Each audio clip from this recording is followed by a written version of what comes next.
महाशिवरात्री यात्रेनिमित्त ग्रामपंचायत पटांगणावर आयोजित केलेल्या 18 फेब्रुवारी रोजी सायंकाळी एका महिला कलाकारांनी लावणी नृत्य सादर केले। मात्र काही समाजकंटकांनी या लावणी नृत्याचे व्हिडिओ चित्रीकरण करून हा कार्यक्रम शिवजयंतीनिमित्त आयोजित केल्याची खोटी व चुकीची माहिती जाणीवपूर्वक मीडियावर पसरवली। याची माननीय जिल्हाधिकारी आणि जिल्हा पोलीस प्रमुख यांनी तसेच करवीर पोलीस निरीक्षक यांनी या कामी सखोल चौकशी करावी व संबंधितावर कारवाई करावी अशी मागणी वडणगे ग्रामस्थांनी केली होती। पण अजूनही या प्रकरणी तपासात प्रगती अथवा चौकशी व संबंधितावर कारवाई न झाल्याने वडणगे ग्रामस्थांनी आपले सर्व व्यवहार बंद ठेवून या घटनेचा निषेध व्यक्त केला।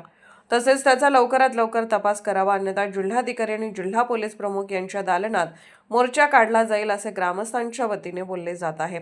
दरम्यान वडणगे गावची बदनामी झालेल्या घटनेचे मीडियावर व्हायरल घटनेचा निषेध ग्रामस्थांनी आपले व्यवहार बंद ठेवून निषेध केला। सतर्क लाईव्ह न्यूज करिता वडणगे प्रतिनिधी ज्योतिराम घोडके।